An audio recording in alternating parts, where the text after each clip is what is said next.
Hello everybody, welcome to this week's edition of Northwest Quadrant Wealth Management E-News. Thanks for joining us. Today we thought we'd talk a little bit about inflation since it's probably in the news the most right now, and it's going to be the most impactful to your money for the foreseeable future. So the October inflation print was over 6.2%, 6.3%, which is the highest since the early 90s. And the Federal Reserve has dropped the transitory language from their statements as it relates to inflation. So inflation, unfortunately, just like deflation, can become self-fulfilling because as prices go higher, people think that they're going to be higher, even higher in the future, and so they buy more goods and services, and that makes prices go higher, and you can see how that spiral happens. And so it's likely here to stay. And so for a lot of people, the question is, well, as it relates to my money, what's the best hedge? Because if your money's sitting in the bank and inflation is 6%, you're losing money. It's sort of that death by 1,000 cuts, the impact inflation has on cash right now, because Josh can talk about where we are in the yield world.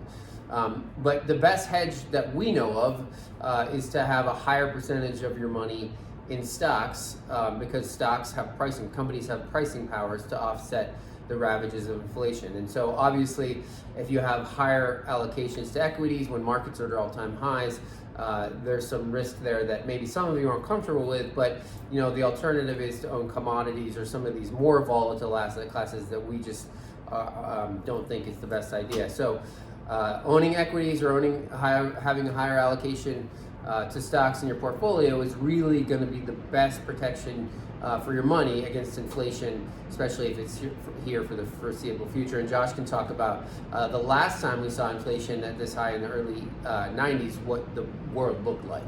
Yeah, I pulled down some amazing stats courtesy of Y Charts. November 1990 is the closest analog from a CPI standpoint. The 30-year mortgage rate in November of 1990 was 9.9%. Having just locked in a 3% mortgage myself, it's a little astonishing.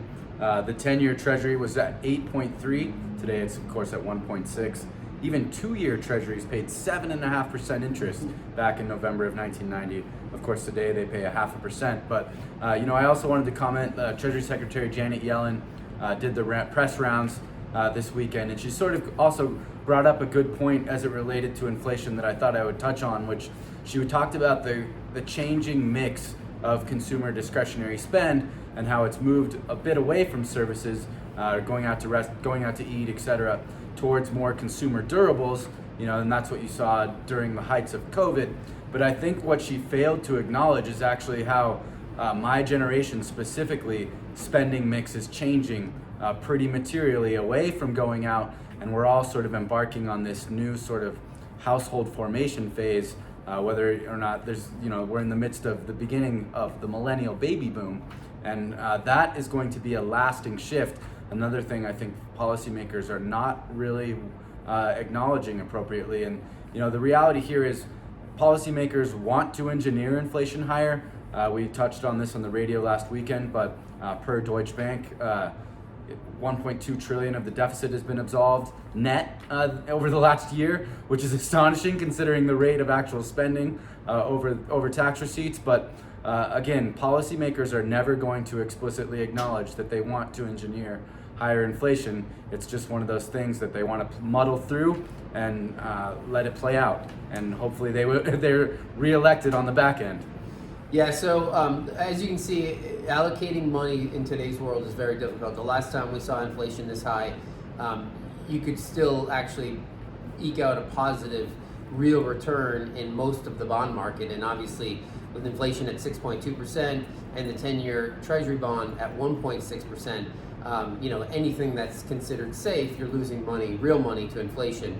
And so that's why we're talking about having to have higher allocations to stocks and the volatility that goes along with that, because really that's your only hedge in today's world. So as always, if you have questions about your account or your asset allocation or anything as it relates to your financial life, you can call our office to get something scheduled with one of us.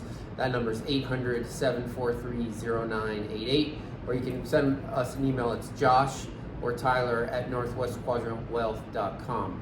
We'll be back here in 2 weeks. Everybody have a wonderful Thanksgiving.